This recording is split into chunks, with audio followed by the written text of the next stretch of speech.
Welcome back to We Know Scripted TV, where we know Silos, Season 2, Episode 4, The Harmonium. And much like air through a musical instrument, lots of drama pumped into this week's episode as, unfortunately, we say goodbye to yet another big character and big figure in the silo. My name is Mike Bloom, and I am joined by someone who could have warned Judge Meadows that the mushrooms were dangerous, considering how much we got into the dangers of mushrooms back when we covered The Last of Us last year. Grace Leeder. Gosh, it's so embarrassing. My dad growing up, he hated mushrooms, and I love mushrooms, but maybe my dad was right. Maybe he was right. Maybe I shouldn't eat mushrooms. Mike, is this why you keep tearing apart all my pianos? Like I need the pipes, I need the organs. Yeah, Grace, listen, let me just be cards up with you. I don't necessarily need them for anything. Oh, You're man. just really bad at piano. Oh, and I man. thought this would be the easiest way to do it without actually telling you to your face. To be fair, I do only play chopsticks. Yeah, exactly. Or the one where you go ba-la-ba-ba-ba-la-ba-ba. I can do that one with my knuckles. I can do that one. I mean, good on solo for, I don't know if maybe there's a practice harmonium in the vault or something, but he's like pretty good. I mean, they say that playing a musical instrument is like riding a bike. You never truly forget it, but I would imagine it's been quite a while since he's tickled the ivories. I feel a little bad for it. I feel like his music, he's actually quite good. And unfortunately, just because Juliette's in such a rush to like get the suit underwater that she's like, please, Solo, stop playing the piano. Well, I also think that maybe Well- she's not like the biggest music head, Well, you know? Actually, maybe I'm wrong. She doesn't say stop playing the piano. She goes, I don't need to come over and specifically listen to you playing the piano, I guess was her frustration in that moment. And I listen, not to say like I get it, because Solo is obviously very different than my 5-year-old child, but at the same time, God, I was getting such vibes from Solo of being with my son, and Asher being like, Dad, come over here, I gotta show you something. No, I gotta show you something. No, yeah, I'll be over in a minute. No, I have to show you something now. Come on. It's okay. I see it from here. Wow, that looks great. No. Come over here. You need to see it right now. And then just sort of trying to parse out the white noise from the stuff of actual value. But Solo does have some actual value, as we talked about this last week, Grace. We got it set up at the end of last episode. Okay, here's what I need to do to get the suit. By the end of this, she's got the suit. So we're moving things along at quite a clip, not only in Silo 17, but as we'll talk about in 18, this big unifying event in the form of the murder of Judge Meadows, and how this is going to maybe stir the waters of chaos even further to maybe add some more names to that big wall down in Mechanical. Yeah, it's been really interesting. I think there's just some people who talking about the pacing of this show, and you and I certainly had a problem with episode 1 and felt like it really bounced back from that and has been moving forward in really interesting ways. I think that you and I might disagree on different things about this episode in terms of what we liked and what we didn't like. But I do feel like for actually most people, and I do think that there's a significant difference between book readers and non-book readers from what I'm seeing as well, where I think book readers are feeling like the pacing is off, and I think non-book readers are just not noticing that as much. I actually feel like a lot of non-book readers are the people who actually enjoyed episode 1 a lot more, which I think is really interesting, and probably if you think about it, does make sense, because if you're not thinking about what comes next or what happens in the future, I think you can more like sit in that moment. So this is a time where I'm a big advocate for obviously reading, and like people who have read. We are a pro literacy podcast here, unlike the management in the silo. Yeah, you can have all the relics you want, read them to your heart's desire. But I do think that has been a little, and I feel like I feel like this episode probably slows things down even more. So we definitely have things happening on both sides, but we don't like really move the plot that much forward, other than I think the stuff like up top with Meadows, obviously. That's the thing. And it feels almost like paradoxical to me in that it's tough for me to say this episode felt slower when, again, you have the death of, I wouldn't say a main character. Again, you and I perhaps ominously pointed out last week that the actress playing Judge Meadows was not in the main cast for this season. She may not have been long for this world, but still is obviously going to be such a big deal that will have seismic effects throughout the silo from the top all the way to the deep down.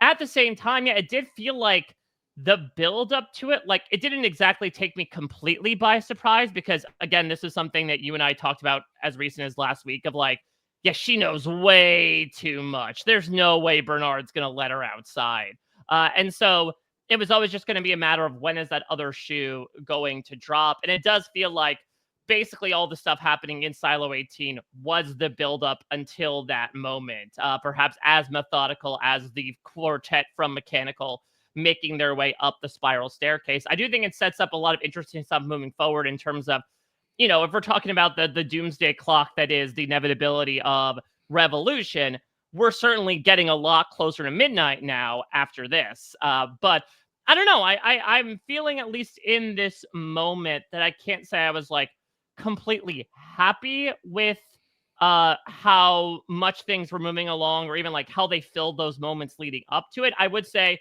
which is something that I think you and I will disagree on, like I thought the death itself was really interesting when it happened.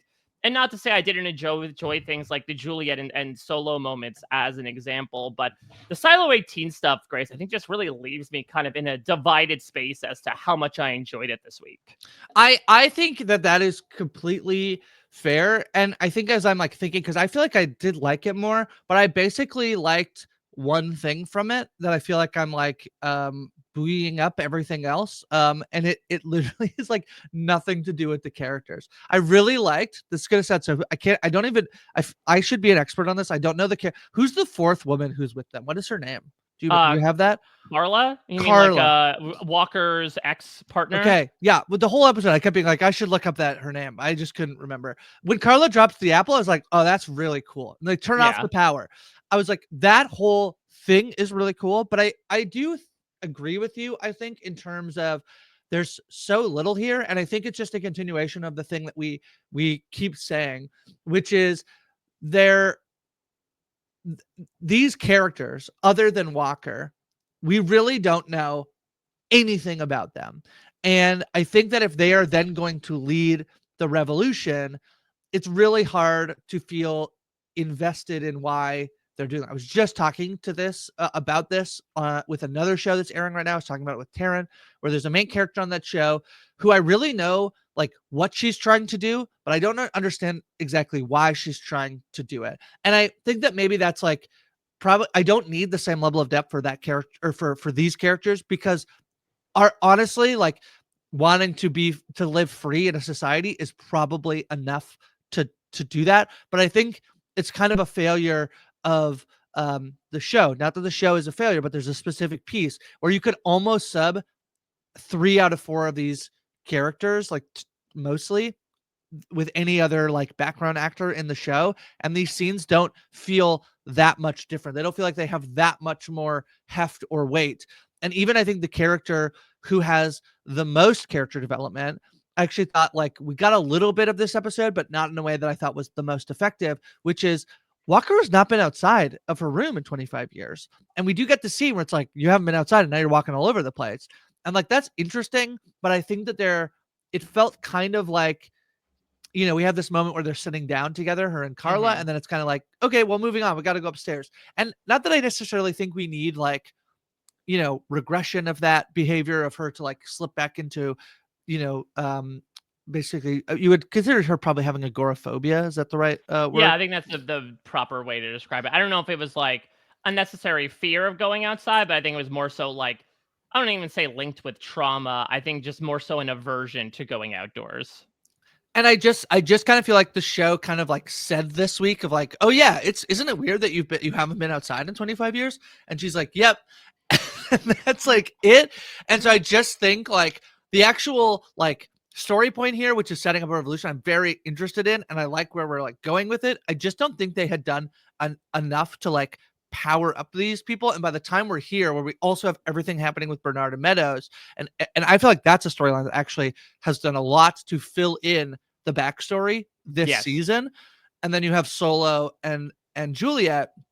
There just feels like it's the thing that they were least interested in, is like fleshing out these character backstories. And so these people leading our like revolution just feel a little underwhelming, in my opinion. Yeah, well, I think what's interesting is they certainly will set up at the beginning of this episode, as we correctly predicted last week, that when Knox talks about the wall of names, it was sort of like the previous revolutionaries were here. They also are very handy to write down the reason how the revolution started as well. Again, we're a pro literacy podcast. This That's is a right. reason why is, history. You don't history is doomed to repeat it if you don't learn from its mistakes. And I like a lot of the ideas, Mike, here of like stuff hidden in messages and graffiti that you would have never noticed. The apple dropping to signify like that's how you get the message down. There's so many cool things like things that are happening, but not necessarily attached like individual characters that I feel deeply connected to. Right. So the big character that we will be attached to and unfortunately detached from this episode is going to be Judge Meadows. Let's focus solely on the Silo 18 stuff before we get into 17, because this is going to be Judge Meadows' last gleaming. And again, we have sort of been clocking this for the past couple weeks that, I think what's most dangerous for Bernard and Sims in particular is sort of an awoken Judge Meadows, that she had been living in a state of complacency, merely a shadow puppet that allowed everyone else to kind of make decisions utilizing her name.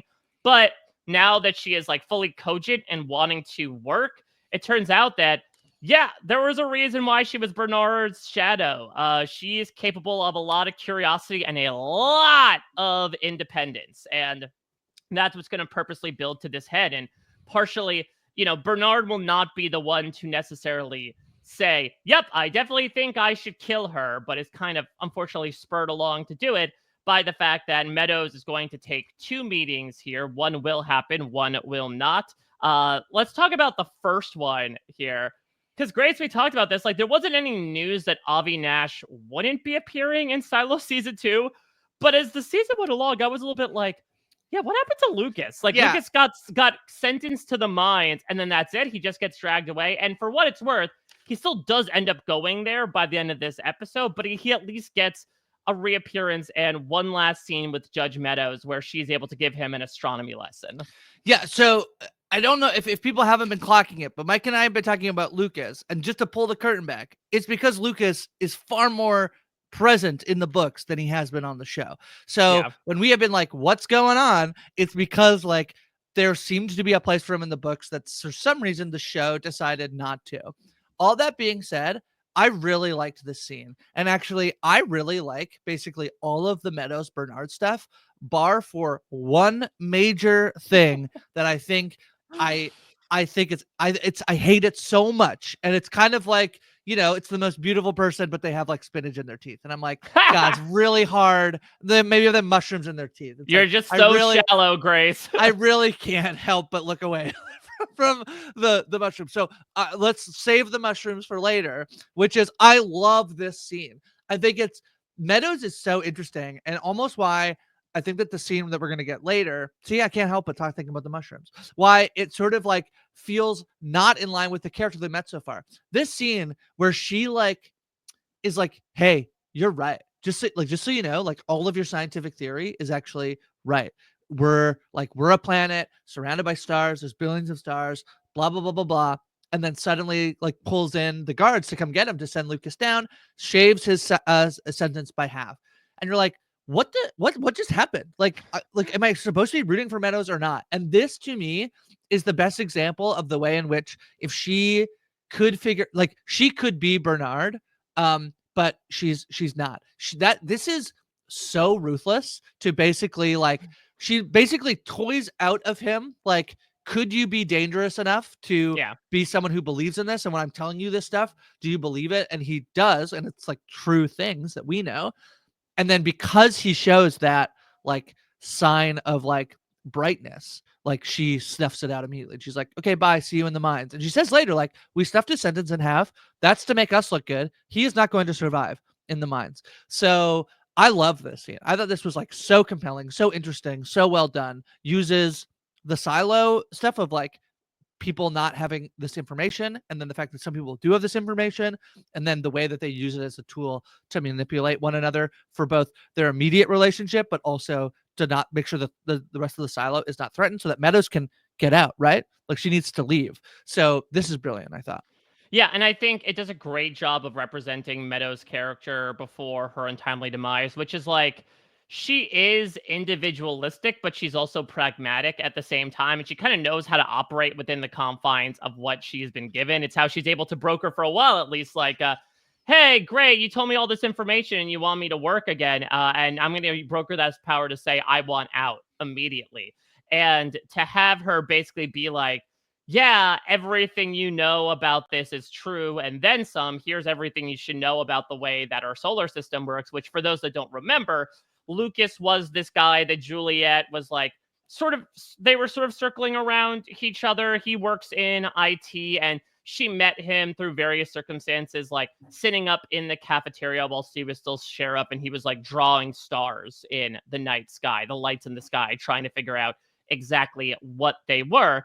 But it's not going to be like Meadows is saying, I see you have as much interest in the outside world as I do. Great, a full pardon. She's still like, yeah, but you're still going to go down into the mines. And she's still going to kind of excuse it through a bureaucratic reason to Bernard of like, yeah, it really was just kind of flapping my gums to cut his sentence in half, because it's not like he's going to live to through 5 years down there and actually, escape and tell everybody all the information that he knows. And if so, who's going to believe this criminal? And so it is this sort of like dangerous combination of being able to think 3 steps ahead and do the things that she wants to do, find out what she wants to know, while at the same time still being able to like remain within the boundaries of what she is capable of doing from an external facing thing. Obviously, there's going to be a big to do about the second meeting that was supposed to happen, which is her meeting with these people in mechanical to try to acquiesce to their demands of essentially like, we want to go outside too.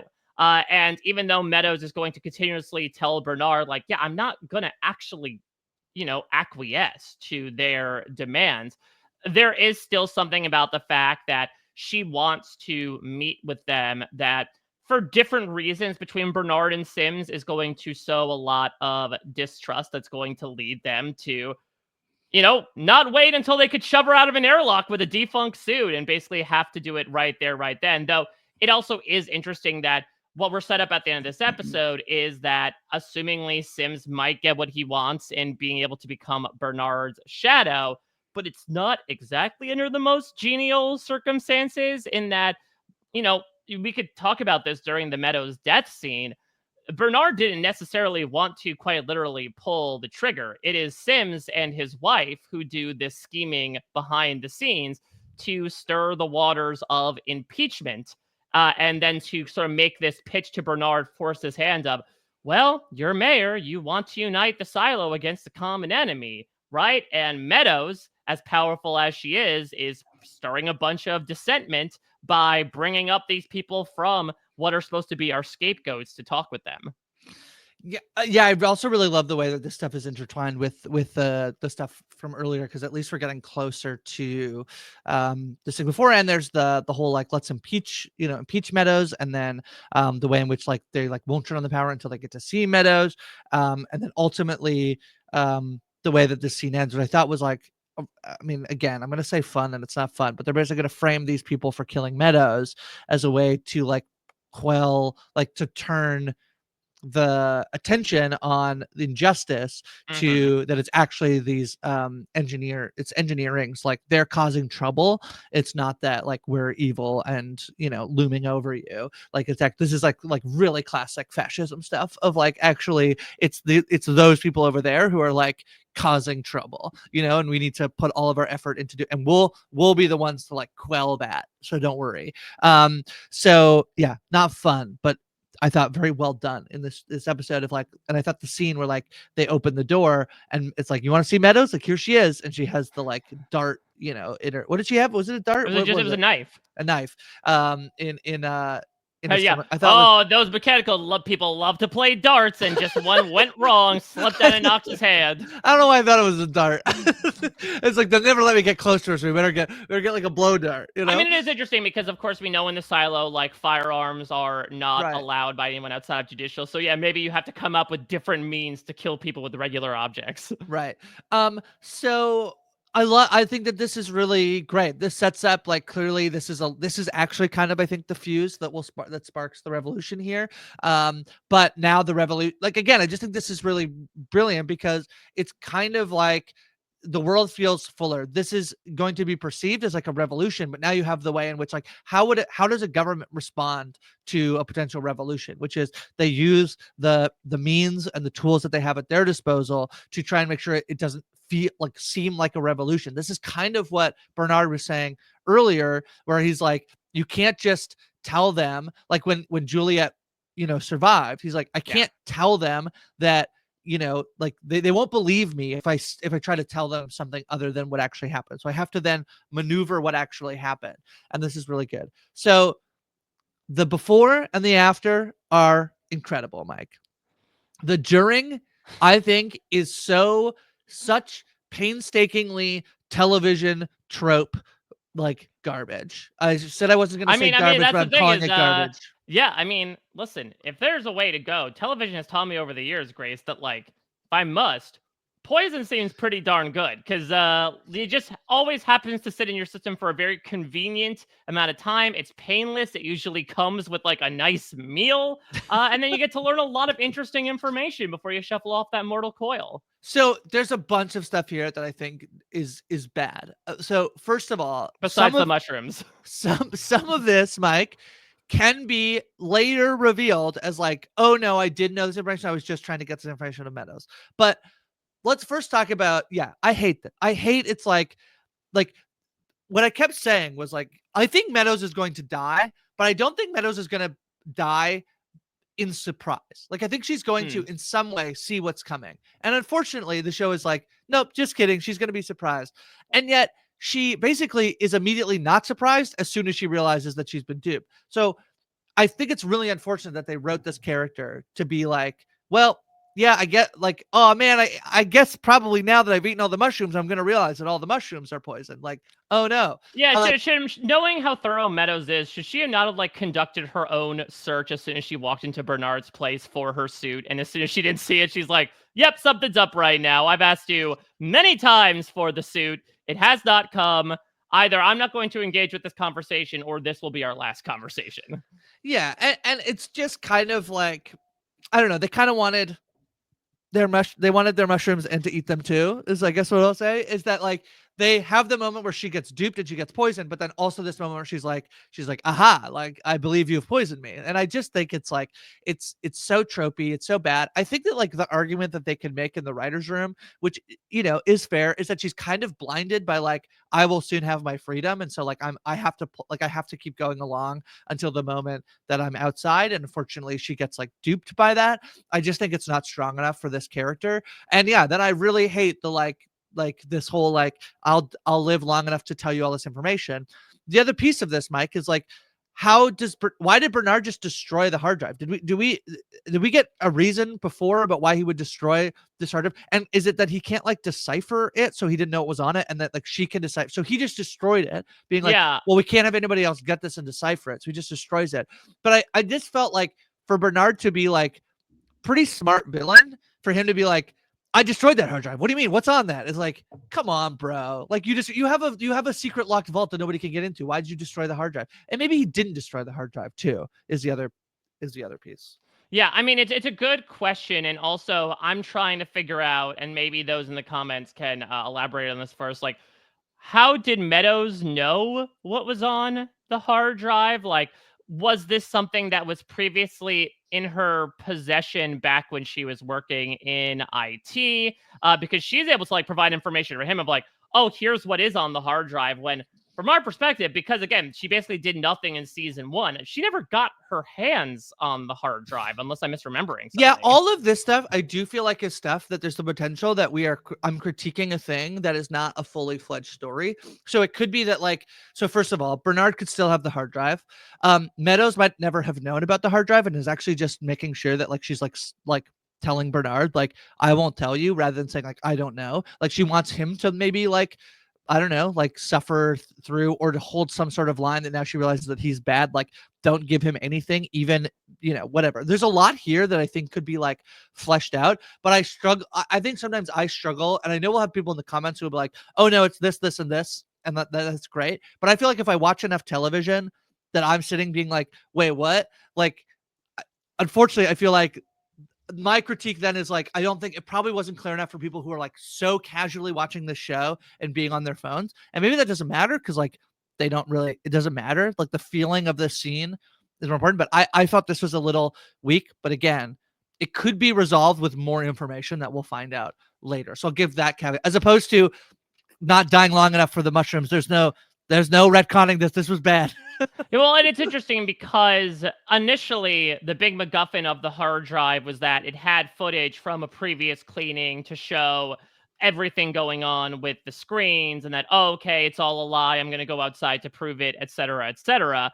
But then it appears that there's actually more information on there, which makes sense. Hard drives do have a good amount of storage in it, despite the fact that maybe it's coming from years and years ago about Salvador Quinn, who was the head of IT during the last Great rebellion. Name. Great so, name. like, I mean, first of all, great name. Grace, maybe it's like these things where back in the day when you used to have these blank VHS tapes and, like, sometimes you would record home movies, but then, like, sometimes kind of bleeding into it would be, I'm recording The Wizard of Oz on TBS for the umpteenth time, and it sort of is just, like, randomly interspersed within this video. So you had to write on the label, dad's 40th birthday plus The Wizard of Oz. Like maybe it just happens to had some extra space on that hard drive, so they put the cleaning information on there. Could be. The last part of this is that I also don't. So here's, and I really hesitate to be like, and this is how it would have been fixed, and we would have done it. But there's this moment where like he pulls out this VR headset for her, and she gets to look at the beautiful jungle of Costa Rica. I was so hoping it would be Fiji, and they'd be like, "Who's that Survivor player?" Yeah, exactly.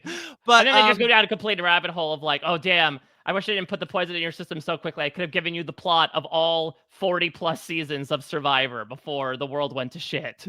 I wonder whether I would have liked this scene more if, like, instead of her getting duped into being poisoned, if she basically was like, "If you're never gonna give it to me, like fine. Like, what can and like I just feel like we get to this point where like he shows her the stuff while she's being poisoned that I think it's just like I get the idea behind this of wanting it to be this like, look at what you could have had. This is real footage. It's this manipulation tactic. It just comes right at the I'm just so annoyed by the mushroom poisoning that I'm like, what are we doing here? Like, it really didn't work for me in a way that I think if you like reconfigure the scene where like Meadows comes and basically like has this acceptance of like, well, I'm gonna be I'm gonna get like, you're gonna kill me, like there's no way you're giving me a suit, like, and she's trapped in this corner, and it's like he gives her the something different. I guess I just want to eliminate the poison scene. So I don't know.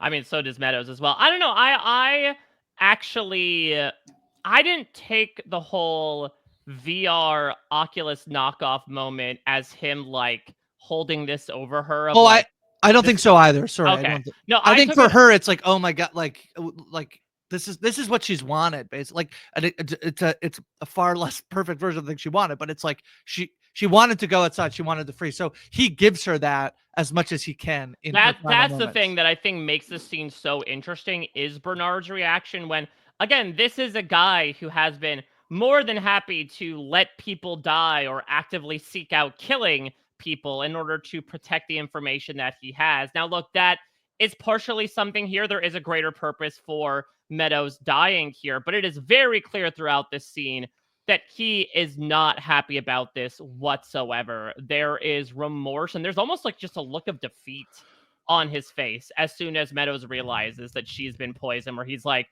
I can't believe that I had to do this. I mean, you and I talked about this starting back in episode 2, the relationship aspects that get unlocked with these two, either romantic or not, that clearly at one point in time, and maybe it gets reignited here in the past few days, like Bernard did see Meadows as one of the only people in the silo that he could be himself around, someone that matches his dizzying intellect, that he could actually find as a peer while he, it's lonely at the top. And I think Bernard does fashion himself somebody that does know all and is a little godlike in that way. And it's tough to sort of look down upon everybody and not find that source of companionship. And so it is interesting that I think Meadows' death does mean a lot to him. And so I think in that moment, and he has also been a bit of a pragmatist as well, and like not really focusing on what's in the outside world and everything like that. He's more so focused on making sure that airlock door doesn't get open so they don't go the way of Silo 17.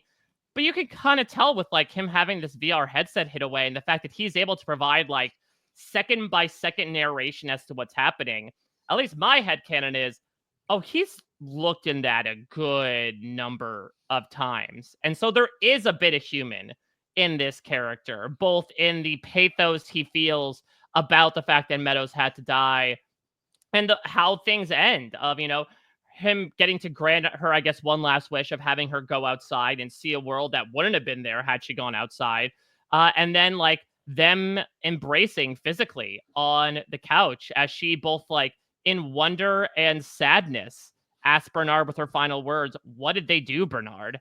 How did they lose this world? And at least my read on it, albeit it was a brief cutaway, was like as she dies, you could see Tim Robbins' face scrunch up a little bit, which makes it to me like, I don't know if Bernard was crying. I don't know if he's truly capable of that, but it is clear this is one of the hardest things he has ever had to do in his career. And I think that's what I really take away from this scene that buoys it a bit compared to your point, maybe a bit of that tropiness that comes from, well, now you're poisoned. So here's a lot of information, but not all the information that you're going to get on your deathbed.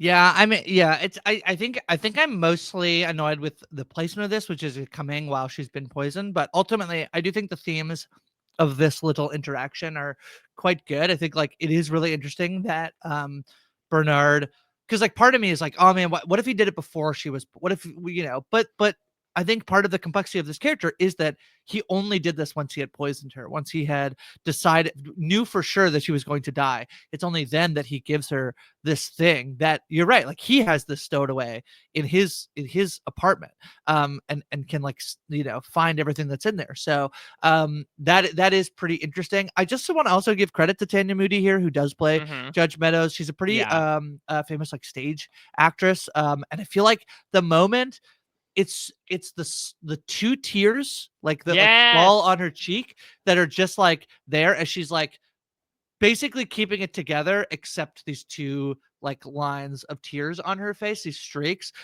was so good. And the scene where she's like in a VR headset, like with a lot of other actors, this is far cheesier than it ends up being, and I feel like she does pull it off. I mean, I give her credit. She is Canadian, so I give her, but I would have loved her anyway. But I feel like this is a really good performance, and this is the last Tanya Moody we have on the show. Well, she had a knife in her, so yeah, I think that is. But yeah, I mean, she got stabbed in the back in more ways than one. I completely agree. And the front. And then that's it's a terrible exercise to have to do as an actor. Is like, okay, and now you have to pretend that you're seeing this monkey for the first time, and how do you react to it? But like almost in a different way to Solo, there was this moment of youthfulness that woke up within Meadows. Yeah. It's almost like taking a kid to the zoo for the first time and like exposing them to the wonders that the world can offer. That's the interesting thing about Meadows, is that like she was a starkly grounded character, but there was so much of her head that was in the clouds too, where she like knew all these things about the outside world and sought to find out so much information about what life was like in the before times that contrasted so interestingly with Bernard, that it really was just such an interesting dichotomy to explore with, unfortunately, this short-lived character. Now, of course, her legacy will live on. I guess the last thing I want to ask before we move on from Silo 18, Grace, is where are we going from here? Because as we talk about the fast clip of the show, I mean, the immediate next steps are going to be the propaganda movement against mechanical is now in a fever pitch. Well, there's actually one more little ingredient here that's not mushrooms.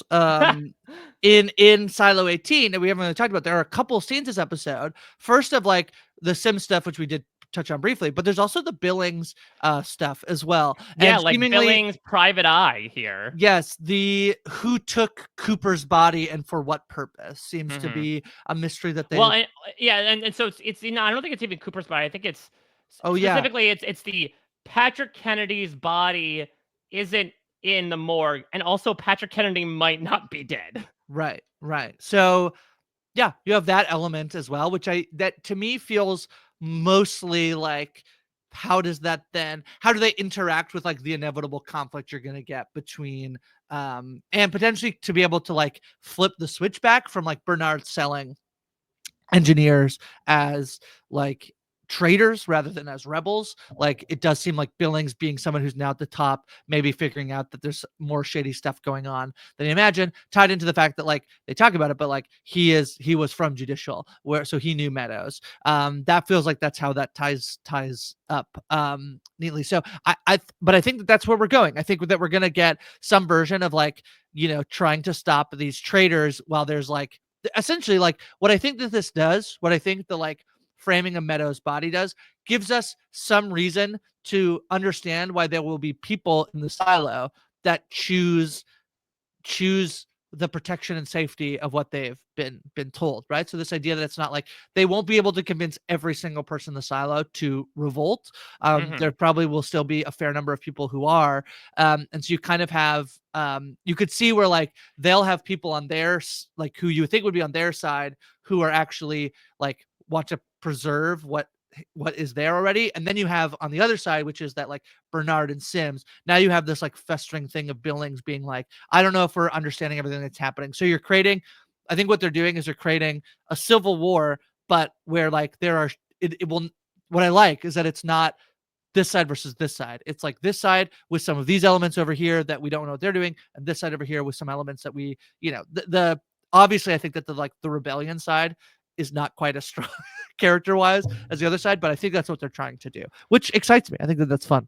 Yeah, and I also think that those rebellious elements can speak up from, to your point, amongst those that are on the more authoritarian side. And that's what's going to be interesting as well, is that they probably feel like they have pulled up a weed in the form of Judge Meadows, who was, again, straying a bit from their given path. But at the same time, there's always going to be that person that will push back against what is being carried down from on high. Billings, obviously, is an example. And I mean, I do fear for Billings that, like, if they were able to easily do what they did with Meadows, they could probably easily do what they did with Billings. The other side of it might be Sims, because now Sims is someone that can realize the power that he has. Even if he's not made Bernard's shadow, still, he's like, I was able to get one over on you for probably the first time in my entire career. I forced your hand. So now, since I have judicial firmly in my pocket because Judge Meadows is gone now, there's more of us than there are of you. So I could see a storyline rising where Bernard becomes increasingly concerned about Sims, or to the point that I talked about in the premiere, perhaps turns more of a blind eye to Sims, not realizing how dangerous he could be. Yeah. I think there's a lot of, I think this is very well fleshed out. More so again, the like upper levels rather than the lower levels. But I think this could be, I think this sets us up in a really interesting spot in terms of Silo 18 and the last 4 episodes. Is right? Or is it 10? It's 10, right? Yeah, it's 10. So we're not even halfway Wow. there, Grace. Wow. Wild. Okay. There's a lot to do. There's a lot to do, and there was a lot to do over in Silo 17. We'll dote on this briefly because I think, obviously, by comparison, a bit of a skinnier storyline. As skinny as an air hose, Grace, as, yeah, Juliette gets into the water by the end, pulls a Rachel from Survivor, pushes the weight over the edge, and is able to get herself an advantage in the form of that firefighter suit. And I guess the biggest to do out of this, besides perhaps moving the needle forward in Juliette's desire to leave and go back home to prevent any big revolution from happening, is this is the first time that her and Solo are really interfacing in person since the end of last episode. And we find out, again, from Solo's perspective, it's a bit of like 2 steps forward and 1 step back, and that he is, of course, going to like flap his gums about the fact that A, this is the first person he's seen in years, and B, this is the first time he's really been outside in years. And so he is just like full of wonder and wants to talk about all the great books that he's read and the circuses that he knows about, etc., etc., which really, again, foists this great sibling dynamic where it's like the younger brother consistently wanting the older sister's attention when she's focusing on other things. But we see that, you could take the boy out of the vault, but hopefully not very far, because he's going to have one of those hyper anxious moments I know all too well of like, did I leave the oven on? And so he is going to, I mean, I would say nearly abort the entire operation, but he was basically a guy pumping an empty hose at one point. Like, his job was basically done within the first 2 minutes of that operation. But he is going to ditch Juliette, run back to the vault, temporarily lash out on her, accusing her, his paranoia at its highest, of trying to sabotage him. He does get in on the third try, and even though he shuts her out temporarily, she is able to calm the waters once more by connecting with Silo after kind of spurning him on his circus discussions earlier in the episode. It's funny because I actually don't think that there's a ton difference between what's happening in Silo 17 between this episode and the first episode. It's a lot of like maneuvering, getting through, but I just thought this was so much more well done. And it honestly is just the addition of Silo. It is just giving Juliette somebody to play off of is just immensely more fun. Where even the times where she's alone, then in the moments that are much more like episode 1, when she's trying to like break into the case that has the suit, like that to me felt far more impactful and meaningful than a lot of what I know people disagree, but like from the stuff from episode 1. So I really like that. No, Rebecca Ferguson, I think, gave a great performance in that scene as she is like forcing herself to throw her entire body into breaking these lockers open. Like, you could feel the pain with every punch and elbow that she threw. Yeah. And so I really like that. And then I think the Steve Zahn performance is just quite incredible. I would go so far as to say, Grace, it's probably the highlight of season 2 for me so far. I agree. I believe in the previous post recaps Discord, which is still active, people chatting about television in there. Someone called him basically. This is Robin Williams from Jumanji, which is pretty funny.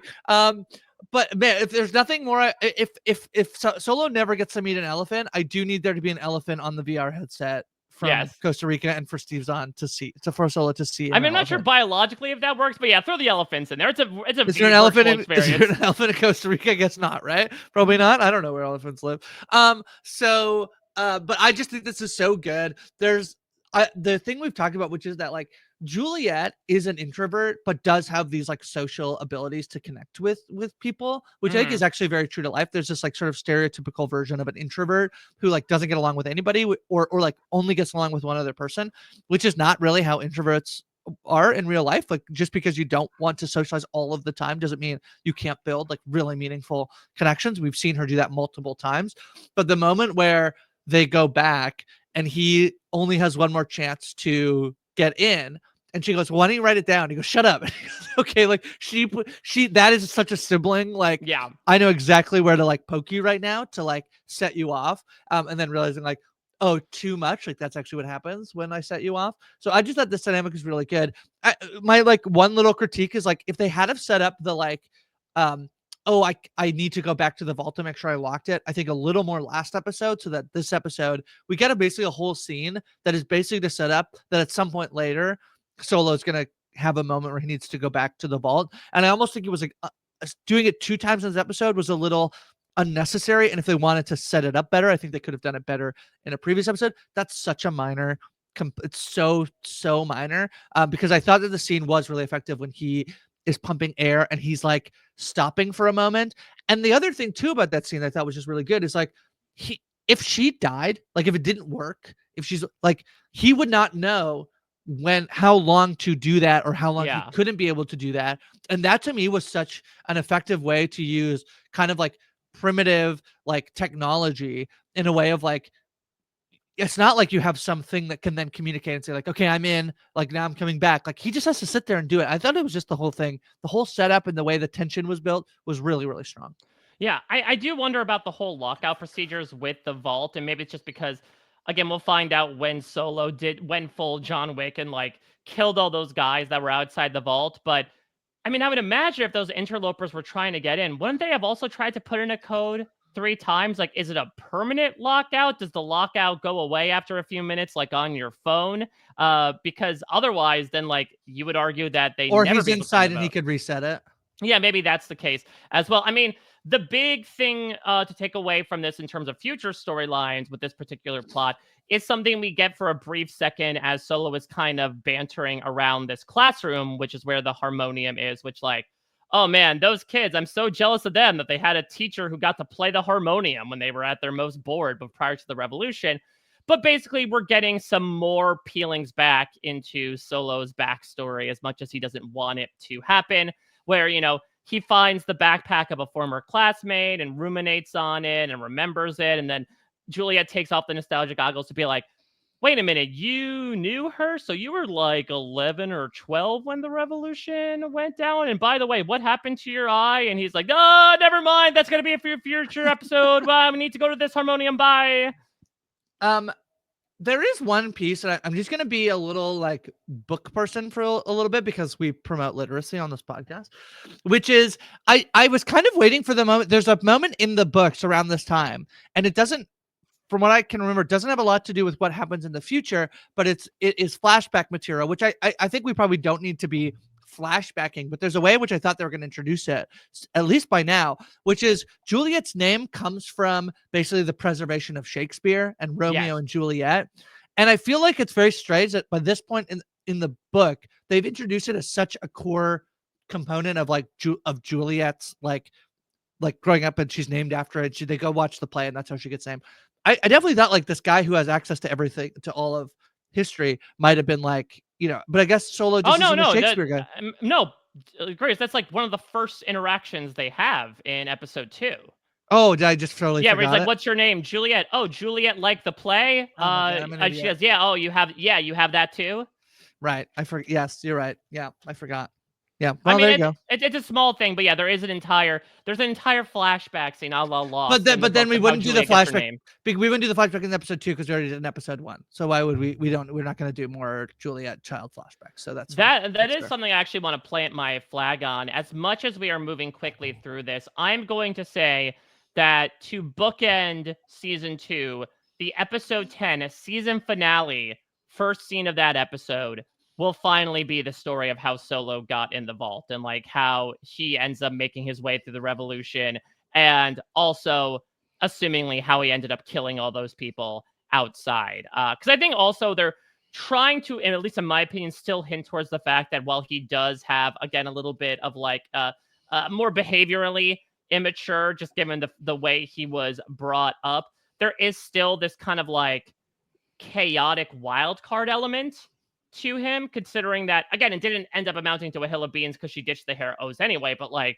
that could have really killed her if he all of a sudden was like gonna stop pumping the air to save her life. So I do think that as fun as it is to watch this dynamic, there is still a hint of danger involved, in my opinion, in that if he does get into another one of these sort of downward spirals where he starts blaming her for everything, there is a chance he could possibly get violent, considering what is to be implied about the guys outside of the vault. Yeah, I think the other thing I wanted to flag is that I do think the silos or the Solo stuff of like needing to go back into the vault and the mental health issues that he's basically having while he's in here. I feel like if they were worried that like doing that with Walker feels like you're doing the same story in 2 different places, I am kind of at least happier that it's like, I feel like the stuff with Solo is so effective in the way that his like if he has agoraphobia to a degree, the way that his puts Juliette in so much more danger, I think is a more effective storytelling technique. So if they had the choice of like, we could really play it up with Walker, but then it kind of feels like, does that like impede what we're doing over here with Solo? Does it take away? I feel like this is actually the right choice to like not go so hard on the Walker leaving her room stuff and actually have it be playing much more hyper here with Solo. So yeah, I agree with you. I think that like this is a very rocky relationship that the two of them have built that feels much more likely to end in disaster, but in the way that all I desperately want is for the two of them to figure it out like every time. So I'm primed to have my heart broken, Mike, and I'll take it. I love it. Don't you think maybe Solo just needed to like recharge his social battery? Who among us hasn't had? We had a lot of one-on-one time, a lot of intensity, and we're like, I just want to go back to my own place and chill for a little bit, recede to my own corner. And what's also interesting as well is, again, I think this was probably Rebecca Ferguson's best episode of the season, which might be a hot take given, again, how much some people really loved episode 1, but like her monologue sitting there, I mean, the fact that he rebuffs her and she does not leave is one thing. And we find out the reason why, which is like, as much as she might come across like she doesn't need him, in many ways she does, as she is going to Mhm. monologue about what was going through her head the first couple steps she took outside of the silo, and that she was so tired. And part of her was almost like, as much as she wanted to find out the truth, part of her was also just kind of ready for it to all be done. And as much as she had the fear in her head with every step that this could be her last, she just knew she had to keep on going. And the big thing to take away from that monologue was just how lonely and scared she felt, which are two feelings that Juliette certainly has, but will almost never externalize to anybody. I love those moments when we get to see Juliette vulnerable, whether it's mainly stuff to do with George, with her family, or in this instance, with her kind of admitting to herself for the first time how much she does crave that connection, and how Solo's kind of any port in a storm right now.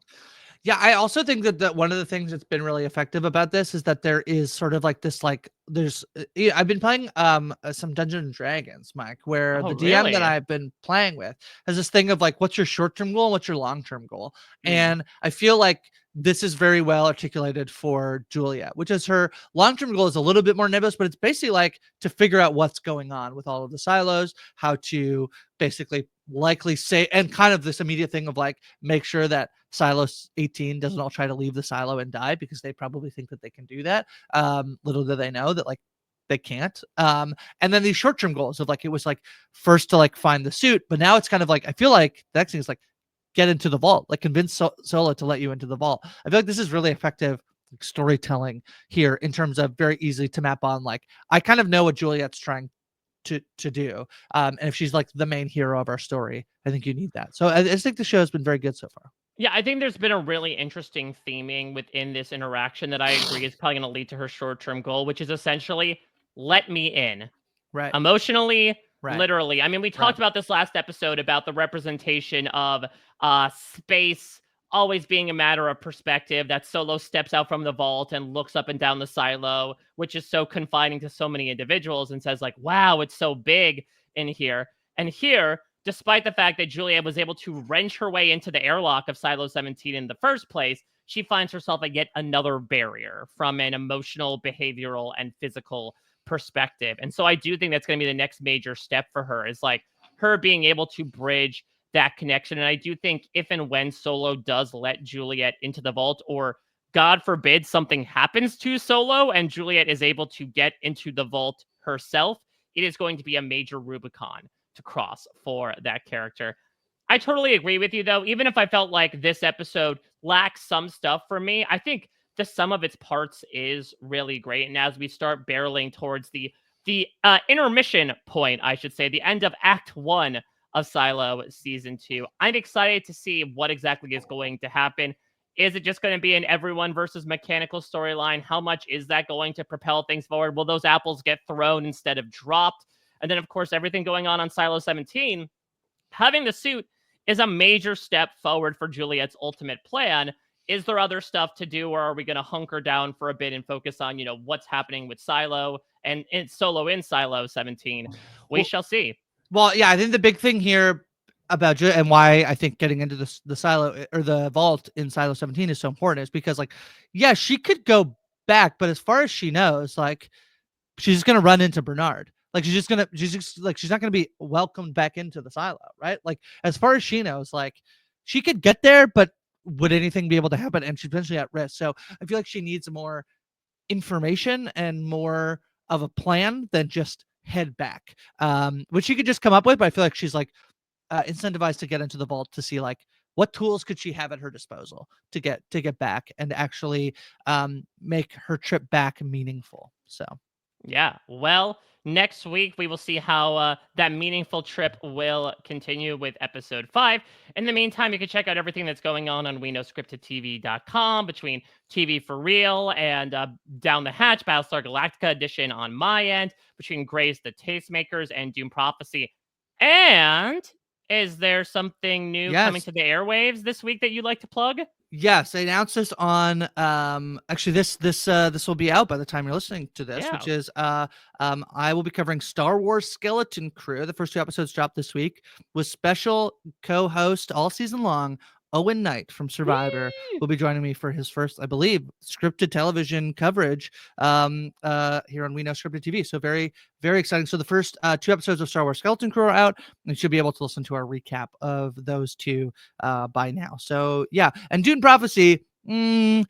Taryn and I, we might see you at the finale. We maybe are back weekly. We'll see. We have Ooh. not been very high on it. So Okay, I was I gonna say think you're gonna dip under the sand like a worm for the remaining 6 episodes or whatever not they are. it's only 6 episode season, Mike. Oh So wow. yeah, so not that long that people have to wait. We'll see. We just don't want to be on a podcast for 45 minutes being like, this was pretty bad. So Protect your peace. we shall see. If episode 4 is better, perhaps we'll turn the mics back on. But until then, we shall see. Let me give you an experiment in creativity here, Grace. For Silo fans out there, what would they like about Star Wars Skeleton Crew that should have them going to Disney Plus? That's a good question. This is sort of a coming of age story. I think that this is one that I don't know. I have not watched all of the first episode yet, but the first scene is pretty captivating, I think. It's set in the same time period as The Mandalorian, and I'm hoping it has a little bit of that like early Mando energy of it's essentially going to be Jude Law with 4 kids.